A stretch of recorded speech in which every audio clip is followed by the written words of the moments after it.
Welcome to Rule the World, the art and power of storytelling. Storytelling is what connects us as humans, and for brands, it is no different. A well-told story can effectively position your brand in the minds and hearts of your audience, and can convert thoughts and feelings into results and revenue. On this show, we dive into the unique and recurring principles of world-class storytellers from every walk of life to help you level up your storytelling skills and knowledge to drive real, measurable results for you and your organization. Here's your host, Paul Furlong. Hello and welcome to Rule the World, the art and power of storytelling. I'm your host, Paul Furlong, Creative Director at Opus Media. Today's guest is Bryan Adams, who is the CEO and founder of PH Creative, a digital attraction and employer branding agency. Bryan is also the best-selling author of Getting Goosebumps and the proud host of the Getting Goosebumps Podcast, where he's interviewed over 50 of the world's best storytelling experts. And today we talk to him about the advice that he's been given through all of this research about the best way to tell stories. And he's really generous with his knowledge and the information that's been given to him by some of the world's best.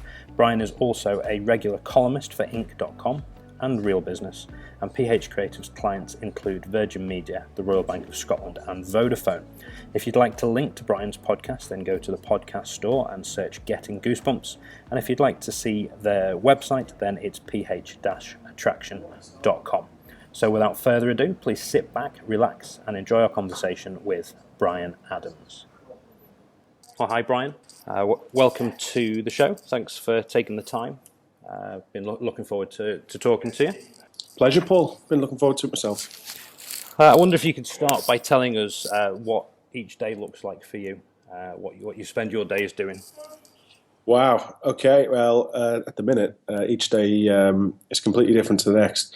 But obviously, I spend a lot of time running the digital agency PH Creative, and a passion of mine is storytelling. At the heart of the agency is creativity. So whether we're doing something really technical like SEO, or we're building websites, or we're doing marketing activity,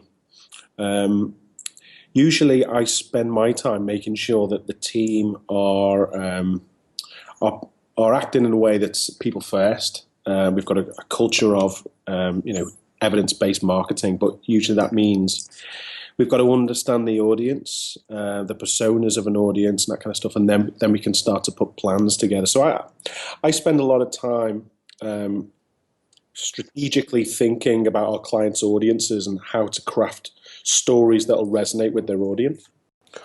But it's interesting though, running an agency, you can be in the strategic clouds one minute and you can be sweeping the floor the next, and I wouldn't change it. It makes for a very interesting life.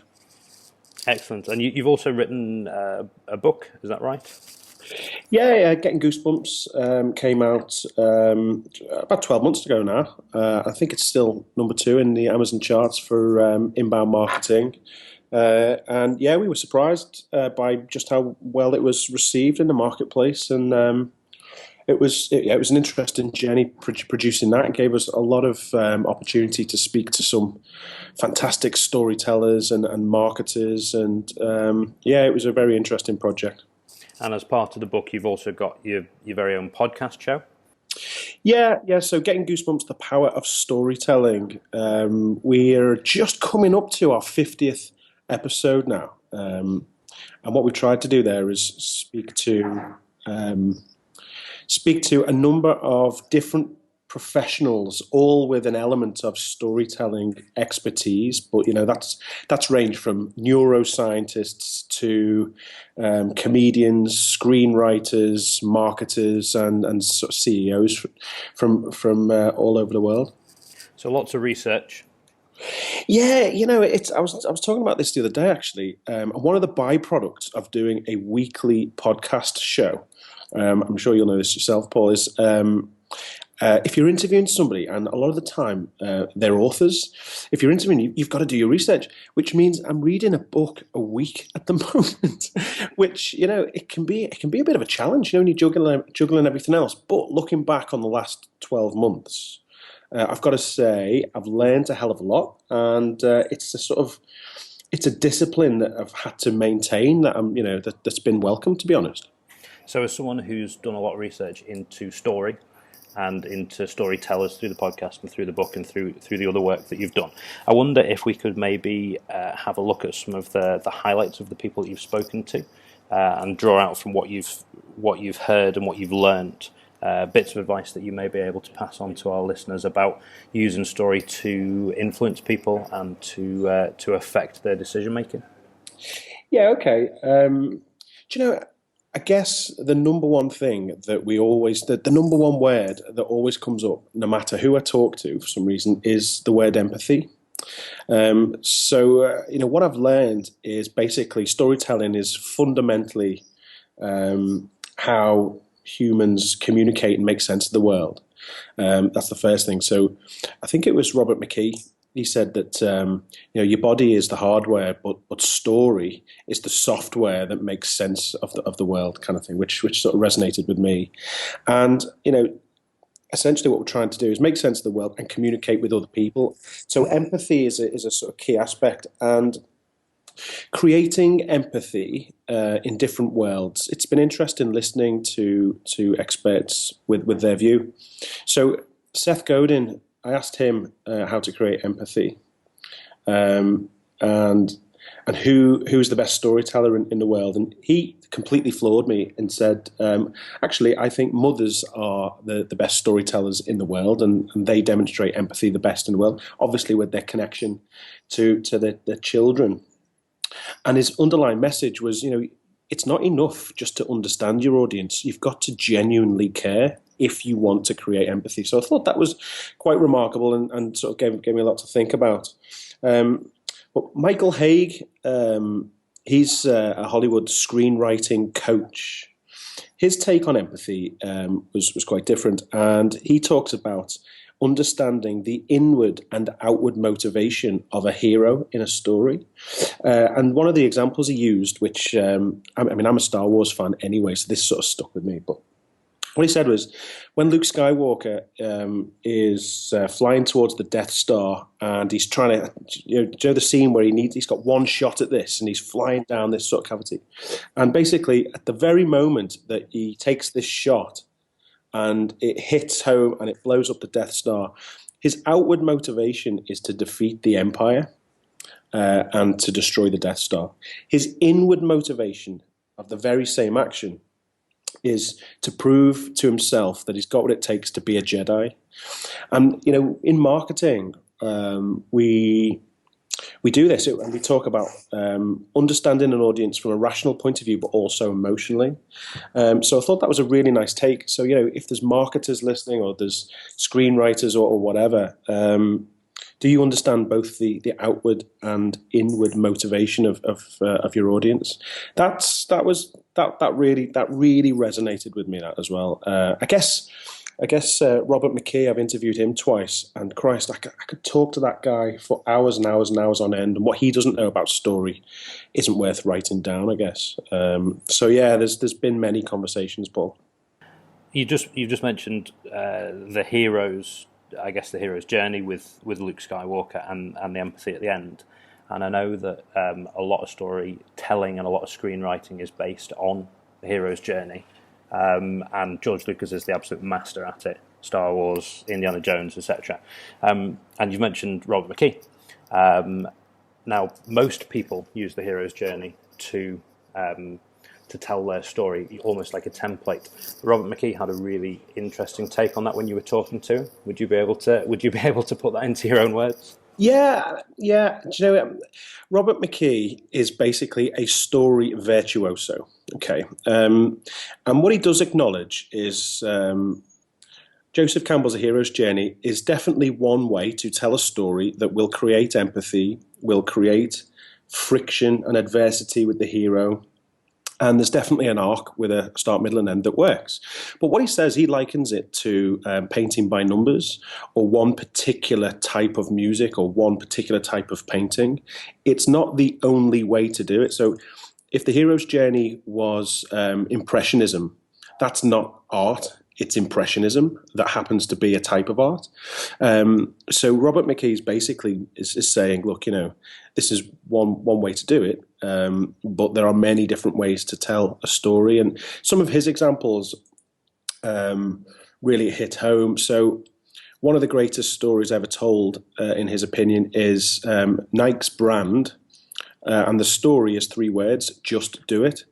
And what I thought was really interesting, and actually I went to his workshop as well and sort of witnessed him in action, which is amazing. I'd recommend that to anybody. And he said, look, just do it is a complete story. It has a start, middle, and end. The fact that it's not told in those 3 words is irrelevant, because everybody who hears those 3 words tells themselves a complete story with all of the attributes that are required to make up a full story. They tell themselves. So just do it is a remarkable example of brevity and an excellent example of story as well. So yeah, I mean, I guess that's why I could talk to him or listen to him for hours and hours and hours, because he really does get it. And interestingly, the first couple of hours of his workshop, he talked about death and he talked about the meaning of life. And I thought, oh God, this is a bit weird. I don't know whether I can handle this. But he really does focus in on the terror of life, and he takes you through a period with his workshop of basically understanding how humans work. And then he goes on to explore how humans can communicate with each other using the power of story. So, wow, his depth of knowledge is quite remarkable. So he talks about structuring stories, using the hero's journey as one element of structuring. From the other people that you've spoken to, have you had any other great advice about how to structure a story? Obviously, beginning, middle, and end. But are there other ways of doing it? Other ways of painting by numbers in let's say, a different style of music, if you will? Well, it's an interesting one, because most storytellers, like John York is a good example. Now, essentially, it's a version of the hero's journey in his book Into the Woods. Very interesting take on it, but actually, it's quite similar. The same for Park Howell's structure. I think there's 5 or 7 parts to his, but again, it's another version of a hero's journey. So actually, really, apart from Robert McKee, most other storytellers acknowledge this 3-part structure, but then tend to break each one up into elements that make sense to those guys, So yeah, I think Robert McKee is the exception to the rule. Okay. So when you're planning your stories, be it for your book or when you're on stage, inbound marketing, that's got to be quite different than on stage. What do you think about? What do you use? And what advice have you had when putting your story together? Yeah, okay. Well, it's an interesting one, this, and I forget who it was that said this now. I think it might have been Robert McKee, actually, but he said, if you tell somebody a joke, it's not the joke you're passing on. You're passing on the feeling you're left with afterwards. So, if you read something funny online and it makes you laugh out loud, the reason you forward that on isn't because you want somebody else to witness a cat falling out of a tree or whatever. It's because you are passing on the feeling that you get, the sensation of hilarity and laughter, and you want somebody else to share in that. And you also want to take a little bit of credit for making them feel the way they're going to feel.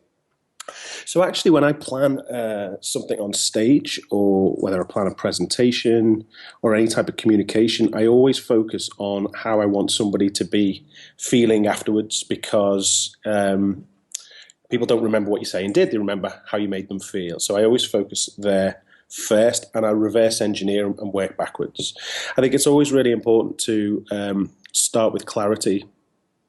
And it was Andy Bounds that taught me this, actually.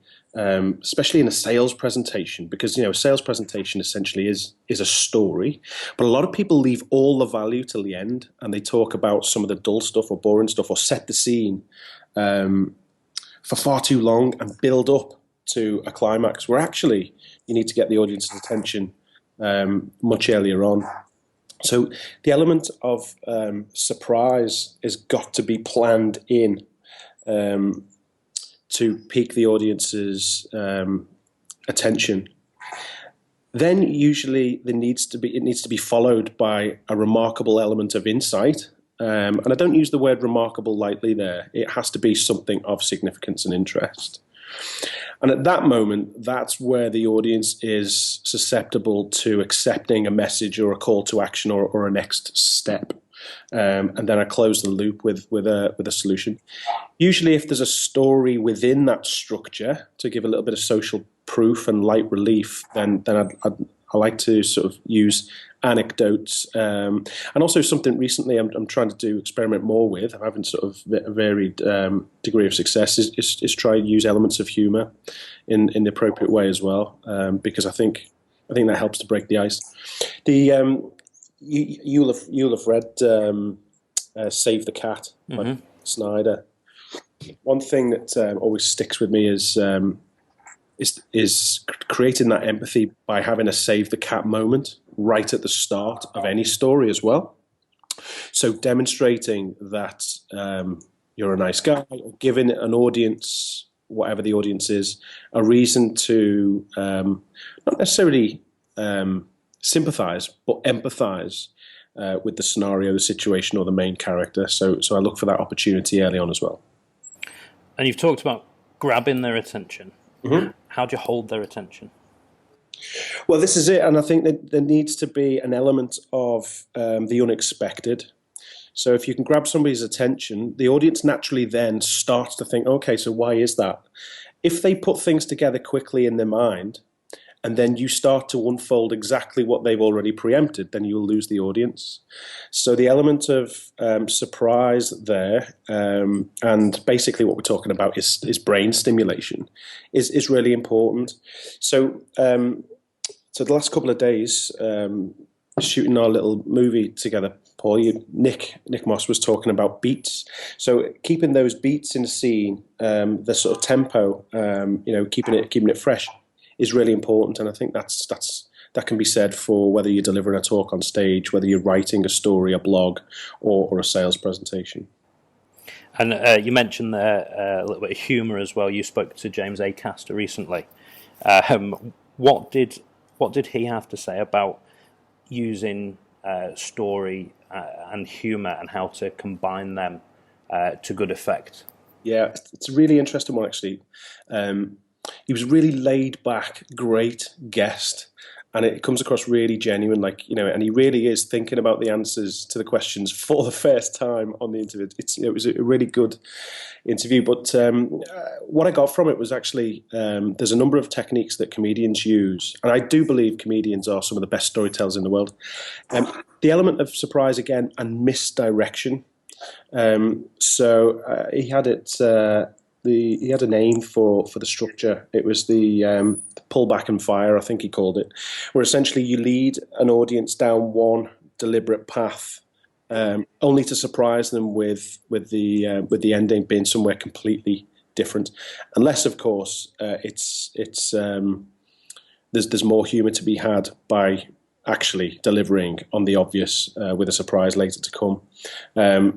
So yeah, that's the sort of misdirection.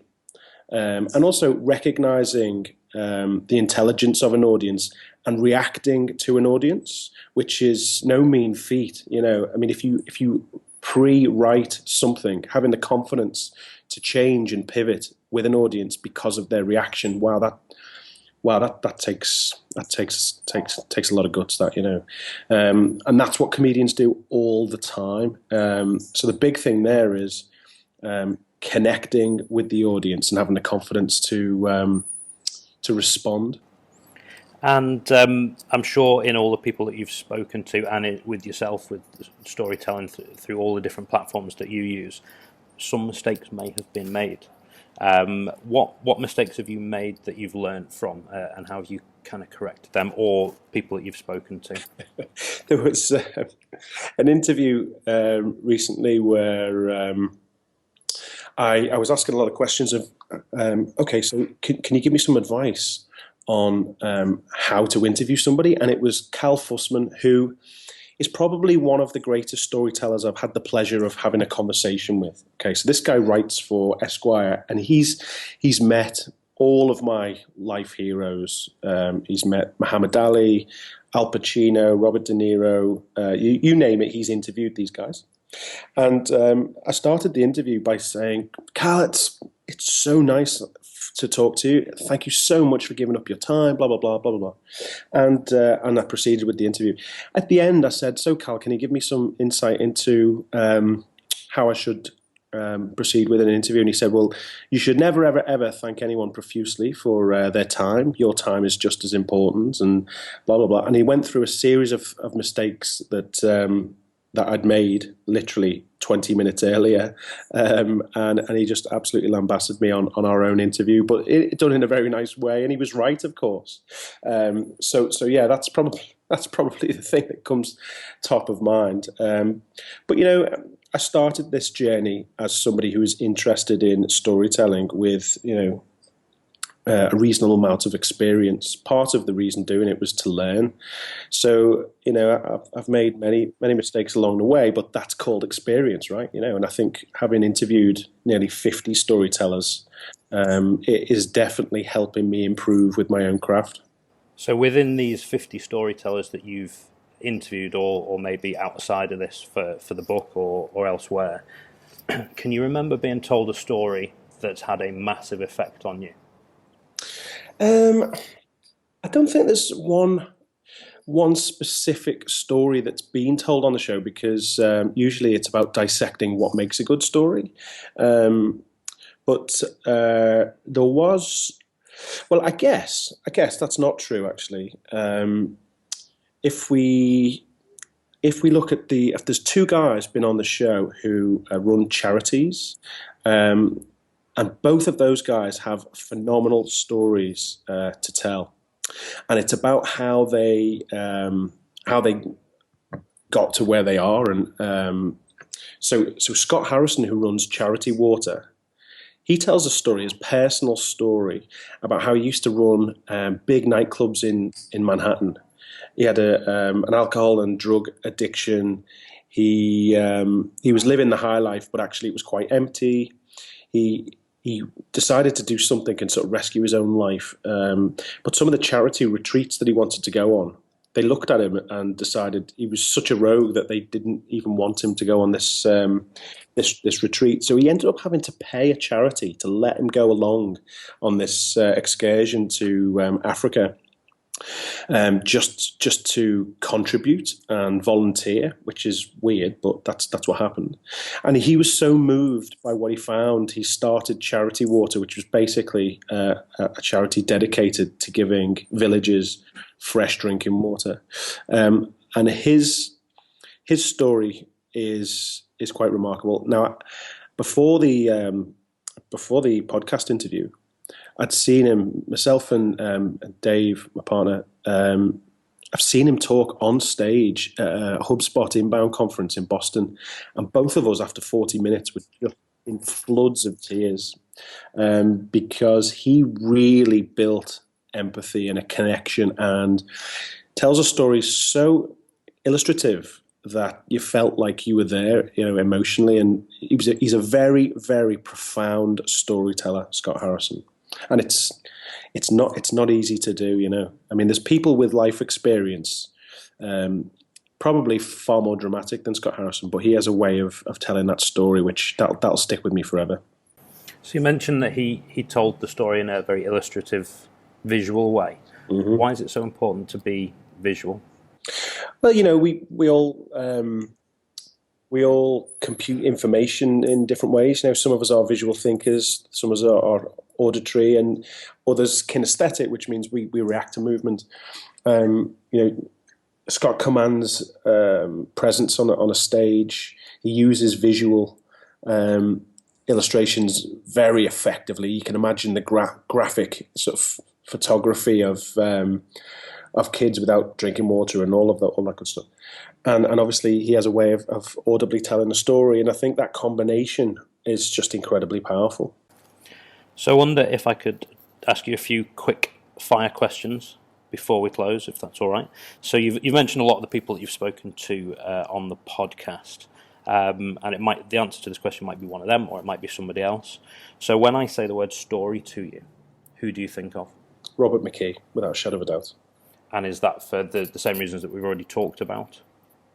It's because he, for me, is a godfather of story, and it's not storytelling. It's not the story. He describes it as story, like it's a thing, and he knows it inside out. For me, he is the grandmaster. And if rather than a kind of 25, 30 minutes on a podcast, you only had one sentence to give your one best piece of advice about story, how would you phrase that? What would that bit of advice be? It would be some advice I got from Randy Olson, and it goes like this: and, but, therefore. And basically, if you use the ABT in your storytelling, if there's who's the guy who writes South Park? What's his name? Trey Parker. Trey Parker, yeah. So he basically, when he writes an episode of South Park, and then he goes through it and tries to change all of the ands to a but or a therefore. And ABT is basically a 3-part structure in its most simple, basic terms. So I did something and something else, but this happened, therefore I had to do this. And that basically is a brilliant way of turning something from a narrative into an actual story. So, and, but, therefore, the greatest story ever told. It's very interesting that you mentioned the difference between narrative and story. That ABT, how exactly, or maybe how would you define the difference between narrative and story? Well, narrative is literally a series of events. It's a evolution of occurrences. So something and something and something and something and something. Okay, so to turn it into a story, there needs to be friction. There needs to be adversity. Something needs to change a state, and then it needs to be restored in some way. And without adversity and friction, and without moving something from negative to positive or positive to negative, it's not a story. And a lot of people out there teaching story don't understand the difference between narrative and story, and it amazes me, absolutely amazes me. And finally, can you recommend any good books, websites, blogs, podcasts about story, any particularly good ones that you've read and come across? Yeah, well, Park Howell's podcast, The Business of Story, is brilliant. It's absolutely outstanding, so check that one out. Check mine out as well, Getting Goosebumps, The Power of Storytelling. Of course, I'm a big fan, so I do recommend that to everyone listening. Listen to most of those 50 episodes, just got a few to catch up on now. Awesome. And I guess in terms of books, Into the Woods, John York, that's a really cool book. Save the Cat by Blake Snyder is an absolute classic as well. And I guess if you're new to this, then Joseph Campbell's A Hero's Journey is a good place to start as well. And where can we find out more about you, Bryan? Are you online? Where can we find you elsewhere? I am certainly online. So check out the podcast. If you go to ph-creative.com, you can find more about us there. In our talent and recruitment digital world, we're on ph-attraction.com. If you want to follow me on Twitter, which is where I'm most active, my handle is Bryan, BRYAN_PHC. That's great, Bryan. Well, I'm sure we'll have lots of people going to find out more from you. Thank you for being so generous with your knowledge and with the things that you learned with us today. And thanks for coming on the show.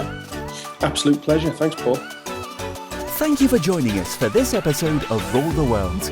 Be sure to rate, review and subscribe to the show, and visit weareopusmedia.com for more resources based on today's topic, as well as access to more episodes that will help you develop your storytelling abilities.